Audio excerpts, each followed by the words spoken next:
I stand here today, as Job would do, with open heart, open mind, and open hands.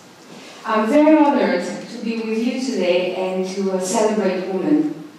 But what does that mean, celebrating women in the 21st century? To me, it means celebrating the blessing of emotions, the gift of empathy, and the power of collaboration to create sustainable business value. When Charlene asked me to come today, she said, it would be great if you could help people understand how you broke the glass ceiling. And it made me laugh because personally I go into the wheelchair, press the topic button and went up.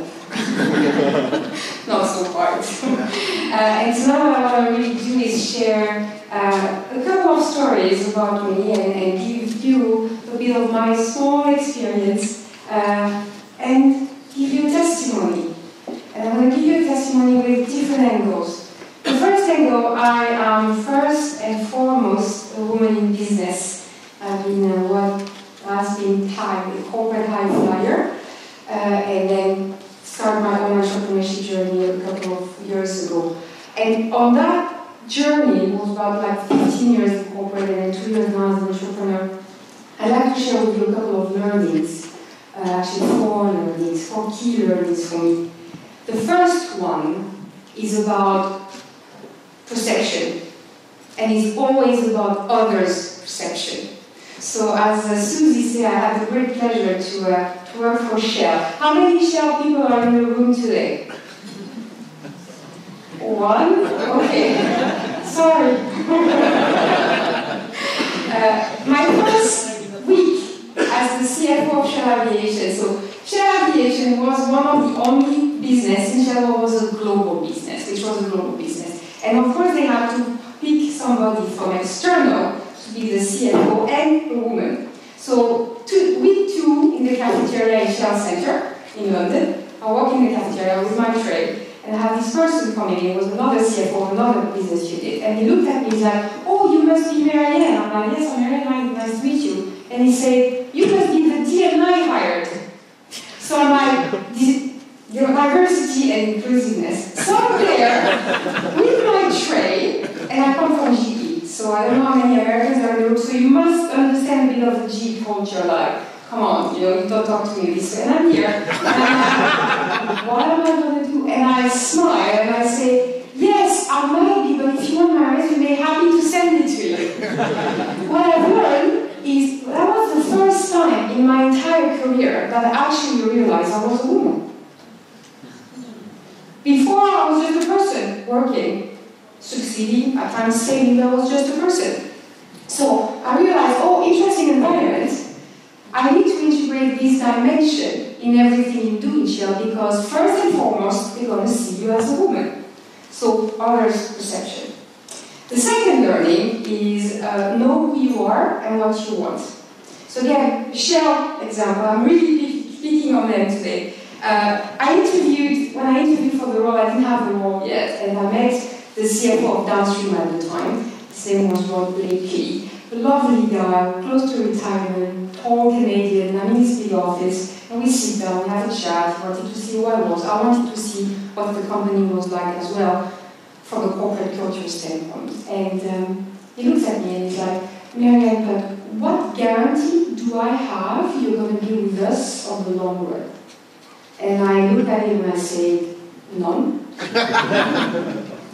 And he looked at me, what do you mean? And I'm like, yes, I can't tell you, I'm not going to put in the rest of my life to stay with Shell. But what I'm going to tell you is, as long as I have opportunity to grow and learn as a person, as long as I have the right experience, lead businesses, lead complex things, do interesting things, as long as I'm going to have the opportunity to develop people and lead people, and as long as I have fun, I'll stay.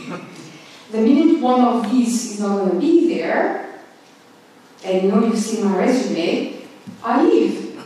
So it was a big shock, but afterwards, a couple of years down the line, he said, I remember you very clearly because you say that, and it was extremely refreshing to have somebody who kind of say, you know, what you see is what you get, this is the deal, this is what I want, give it to me and I'll stay. And knowing what you want, which also means knowing who you are, is very important in your journey to success. And you know, I'm not going to say as a woman, but I think as any individual anyway. Second learning. The third learning is about differentiation, and it's a bit more strategic learning. Everybody wants to be seen as the best or the most talented and everything. When you're a woman, it's hard because the first perception is, oh, she's a woman, so she's going to be A, emotional, B, doesn't think strategically. It's just the way we process information, sorry. So you have to really work on differentiating yourself, on what you say, what role you play in meeting, how you communicate, even to the which words, which vernacular you're actually using, to create a consistent brand that, again, as I said in the beginning, moves people away from she's a woman to she's a person. So me personally, it was about, I was always the person who would do the devil's advocate. But what about that? I was always the person saying the why question. Why are we doing that? Why are we doing this so? Why is it so complex? Why can't we simplify and go back to basics? I was also the person who was the mediator. In my last two jobs as a CFO, after Shell, I was the head of finance and commercial for BHP Billiton, deploying about $1 billion of capital in Africa. A lot of testosterone in the room all the time. And you're there, and first they ask you to drink the coffee because this is what you do. But then eventually they come with issue because they can see that you're going to be the one listening and you're going to be the one also trying to make sure everybody gets along. So that was my differentiator, that was my bread. And I carried that bread all the way from my corporate life into my entrepreneurship life as well. Third learning. The fourth learning is, and that is really geared toward women. Stop the I'm not good enough mentality. Believe in yourself, because if you don't, no one will. And believe in your luck as well. I wrote a book. I wrote two books actually, but one was published. And I was a CFO when I started writing the first book. When I started talking about the book in my immediate environment, I got the exact same comment all over again. Why are you writing a book? You're a CFO, you're about numbers. Why do you want to write a book? It's difficult, it requires discipline and everything. So I'm like, no, I want to write a book, so you know, I'm going to write a book. I will have a book written. The second thing I said was, not only am I going to write a book, but I'm going to have it published by a mainstream publisher. Right? What the heck? You do this once in a lifetime, you gotta go for it. And I got even more negative comments. You're never going to be able to do that. First of all, you write in English, you're not even a native English speaker, and you're a woman, and you're talking about leadership and all that. By working hard, by pushing the envelope, I can tell you, I got a good publish.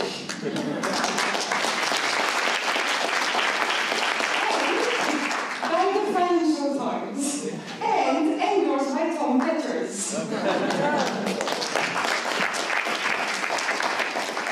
So believe in yourself and believe in your luck. That's the businesswoman in me. But all women, all individuals have different facets. So I'd like also to tell you, to give you another testimony from the writer. But not the writer of this book, the writer of columns and articles and the new book, which is called Chronicles of a Changing World, which is in the making, so don't start looking for it on Amazon, it's not there yet. And I'm going to self-publish this one. I had a great pleasure for the last 2 years to travel a lot, meet amazing people, get their story, get their thinking about the economy, women, young, leadership, emerging issues, trends. And what we see, what I see, is a massive change coming through. You know, everybody, well, for the last 5 years, since the financial crisis, since 2008, everybody sees the world is in crisis. No, the world is not in crisis. The world is in complete state of transformation. It's a massive paradigm shift which is happening, where we are completely reinventing everything. We are going from a world driven by numbers, process, competition, towards a world driven by collaboration, innovation, and going back to what is essential. We're all human beings. We're going back to human. And that, in my little word, is we're going from a square, rigid, to a round, soft, malleable. And without generalizing anything, those are more attributes of leadership that you will find in women. Or in men, very much in touch with their feminine side, with no, I don't mean anything more than that. The last boss, Michelle, was actually very, very, I had a lot of empathy, so it's also about that. The time for women is coming, yes, definitely, it's coming fast, but more importantly, the time of different models of leadership is coming. And all of us, men or women, need to understand that and embrace it. So that was the writer, and I am passionate about writing, so it's an important part of who I am. But I'd like to finish with the woman, talking from I'm a daughter, I'm a sister, I'm a spouse, I'm a wife, I'm a mother, but from woman to woman, I'd like to say a few words. One of the reasons why I'm here today is because I have an incredible husband who has a fantastic career. We used to be called double income, no kids, type of corporate high flyer, who's in finance as well, who has followed me to allow me to get to my CFO position in Shell, who I left everything behind for because it was his turn to get a big promotion and become a VP Finance in Asia, who is the first endorser, who's the first promoter, and who's the one who's paying the bill. At the moment. How difficult it is for me, that it is anyway. So, you know, there is this part of, it's about partnership.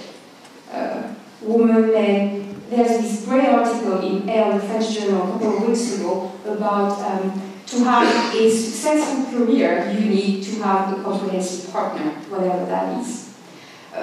There's another thing I'd like to share with you. I do a lot of business in oil and gas, that's it anyway, and do a lot of business with Africa and in Nigeria. And I was on the phone the other day with a French person who works in Nigeria in oil and gas, and we were talking about a block issue or whatever. And then he was asking me, what are you up to, Marianne, in the coming weeks? Are you coming back to Nigeria? I'm like, no, I'm going to The Hague, I'm super happy about that and everything. And then he said, oh, interesting, tell me more about this International Women's Initiative. And then he said, you know, it's interesting, but we see that trend more and more and more, where you have real network of women that are helping each other, that all embrace the modern Albright sentence, there's a special place in hell for a woman that doesn't help another woman. But you know what's happening? I do that a lot. You know what's happening is you putting men off completely. And instead of making them want to accept you, or actually say making me also accept you, which is, well, it's not personal, it's just, you know, talking to the Women International Day, right? You putting them off, and you have to be careful not going from the all boys club to the Amazon club, because that's not going to work either. So I'd like to give you one message really tonight. It's International Women's Day, yes, but it should be about reconciliation. It should be about love. It should be about diversity, because all together, only with what makes us strong individuals, with our strength, but also with our weakness. I'm French. We only will be able to make this world a much better place. Thank you very much.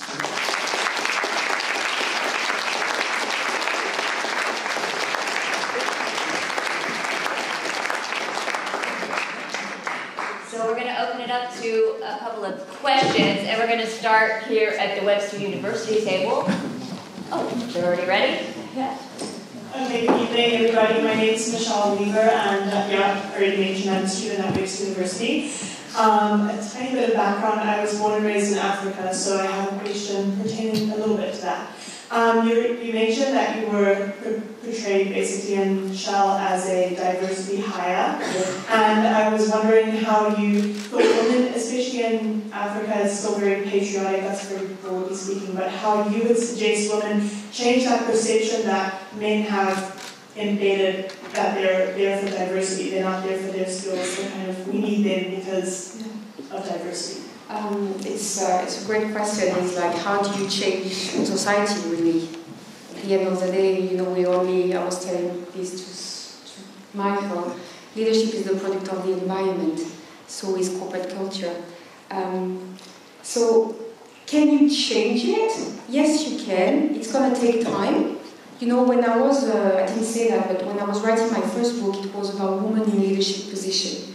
And I interviewed a very wide range of women. Some were 60, some were 50, some were like 20 and 30. And what was amazing is the 60 age group, they were so hard, so like, we gotta fight.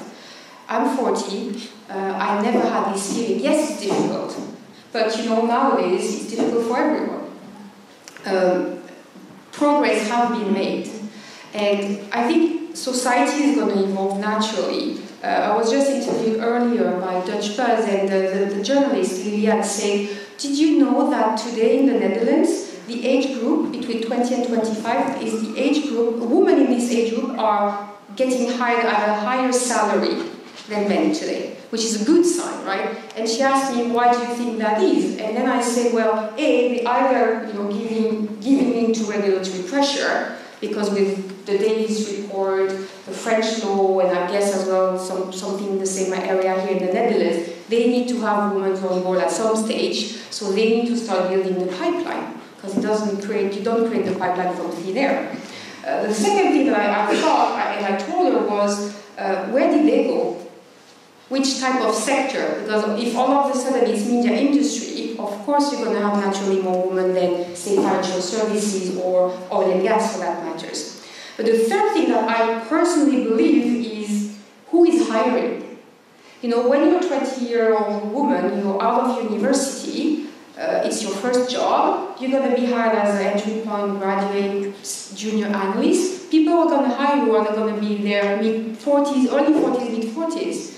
If they're men that have been educated by a working mother, and that usually or hopefully have a working spouse. So their mentality towards women is different. They just see them as a person, and they see them as well as the best person for the job. So I think society is going to naturally evolve towards that. In the meantime, because you know, it takes 20 years to change a culture and 40 years to embed it. You know, I say that to all the men. I mean, first of all, whenever you're or you can say that to all the men you meet in the working environment. How would you feel if someone was talking the way you talk to me, or behaving the way you're behaving with me, and it was towards your wife or your daughter? How will it make you feel? Because usually that stops the conversation. The second thing is, like, I tell them, go and spend 1 month in a country where you're the only man. And now you feel what it's like to be the only person. Yeah, you can. I think it would be great. Okay, go to Saudi Arabia. So it's about, you know, I personally believe that if you want people to change, it's not about engaging with them intellectually. It's not about engaging with them with only action, but it's mainly engaging with them with emotions. If you put the person in the emotional state, oh my God, if my daughter was like that, you have a completely different reaction. And one thing I would strongly suggest any woman to do is call them on it. You realize how you talk to me? Would you talk to a man like this? Would you talk to your wife like this? That also, you know, has having this, hold on, I'm not taking this right now, helps as well. Thank you. I think one more question from the Webster table. The Webster table. Hi, I'm Vanya. I'm from Egypt, and I just wanted to ask it's a personal question, if it's okay. We shall see. I was wondering, were any of the struggles you faced in your career path impacted at all by the culture of the place you were in? So you gotta help me understand the question when you say culture. Do you mean the corporate culture, or do you mean the culture as cultural environment? Well, both. Both, okay. But, yeah, both. So it's an interesting question. Was one easier than the other, or? GE culture as a woman was much easier because they had a real meritocracy. It was about, it wasn't about you being a male or woman, it's about you being either on the top 10 or the bottom 20, and if you were in the bottom 20, you were out. They saw everyone as potential, and what does it mean for the bottom line? It can feel very hardcore and a bit like passing, a lot of leadership, but when you're a woman, I started GE in 96, so about like 20 years ago, it was a great environment to be in. So the GE culture really helped me get where I got as fast as I got there because of the culture. The cultural environment as such, it's a trickier question because, well, it's a trickier question and at the same time it's not. I do a lot of business in Asia. I spend a lot of time in the Middle East, and you would tend to think that it's very hard for women, but there is a massive matriarchal culture in there. In Asia, with the parents, in the Middle East as well with the mother, and I'm Jewish, so it helps as well with this side. So I think it doesn't really matter. It's all about you, what it is you want, who it is you are, and how you differentiate. So some corporate culture are helping more than other, but it's you as a person to try to find which one are going to be more fitted with you as a person, and some cultural environment are helping more than others. But at the same time, if you find the right avenue, it doesn't really matter, to me anyway.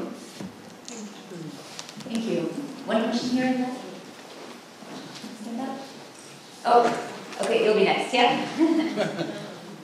I'm Steve. Among other things, I teach leadership at Webster University. I'm sitting at another table tonight. So it's the other Webster table, don't have a competition. Overflow. And my question has to do with, I haven't read your book yet, but I'm really looking forward to it. What learning objectives would you have for today's students in leadership about diversity? If I was a teacher in leadership and I would have to teach diversity, what would I tell them to look for? Yes. What should they be? What knowledge, what skills, what abilities, I would say, first of all, it would be interesting for them to observe, but really observe, so without judgment. It's about understanding the culture. When I started doing business in Asia, first of all, it takes, in order to close one contract in Asia, be prepared to spend 2 or 3 years just nurturing the relationship. It's all based on 1G, it takes ages.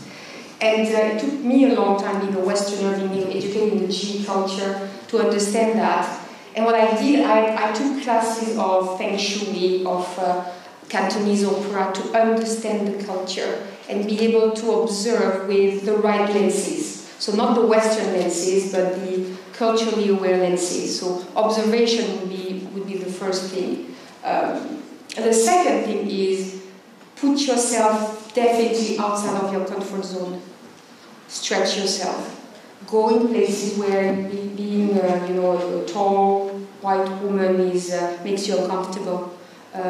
It's the same in business. You go and do the thing that, I'm in finance and strategy. I went to do a rotation in HR because that was absolutely not my comfort zone. I was getting out of numbers for once. So get out of your comfort zone, take some risks. So you learn about yourself, but also you develop a humility first. And second, a bit of empathy with others. And the third learning would be respect others. Not everybody has the, there's no absolute truth in any way, in anything.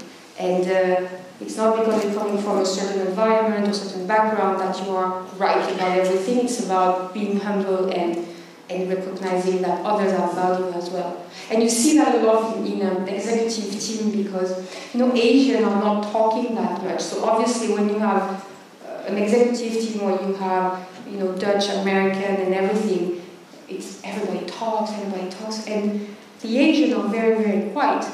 And I realized I was the one who was saying, okay, hold on a second, what about Jason Morgan is saying, what do you think? Help people other bringing their 2 cents, their perspective on things. So it will be about observation, stretching yourself, and humility and respect.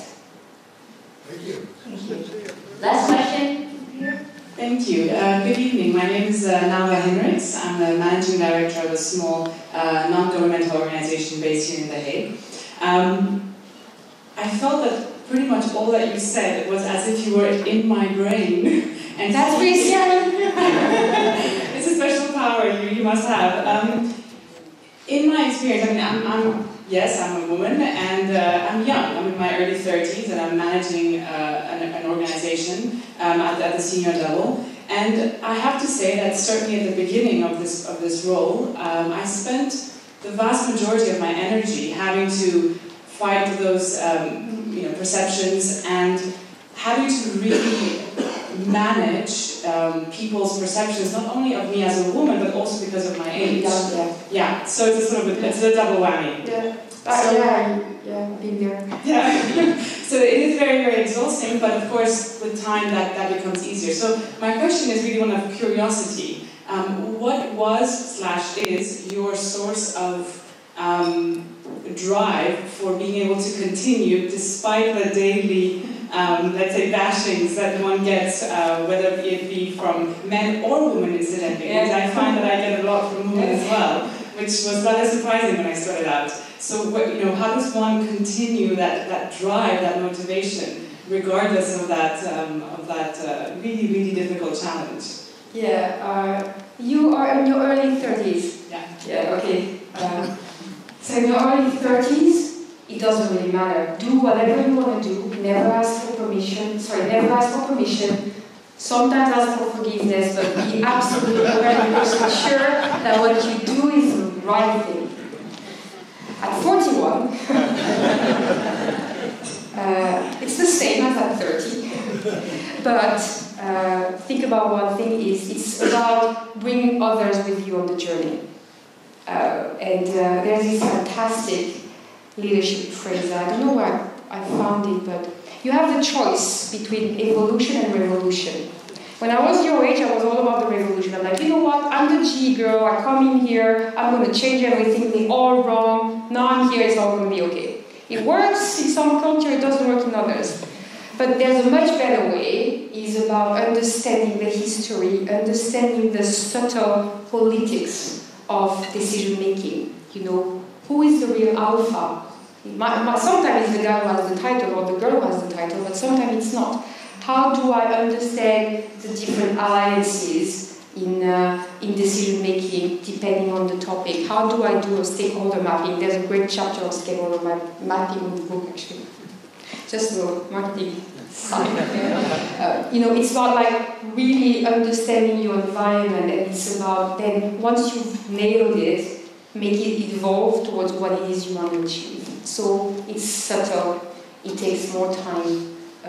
Yes, it's frustrating, but you'll see at one stage, it's like, have you read the Malcolm Gladwell book, The Tipping Point? So it's exactly it. I remember I read this book and I'm like, it's amazing, but what about I was using the same methodology to me as a product to create a tipping point about me. Do the same thing. Find the connector, find the influencer, align yourself with them and make it evolve. Don't go head to it. Never works. I mean, it works, but it's dreadful and it's absolutely draining all the time. And age doesn't mean anything anymore. You know, if somebody says, well, you're too young, just say, well, I know how to use an iPad, you don't. You know, get into that's what, if I were your age today, what I would do differently would be more about collaboration and sharing and making them see the value, making them see what you can teach them as well. And it's all about that. Hope it helps, and call me 10 years. Thank you so much, Marianne. Thank you.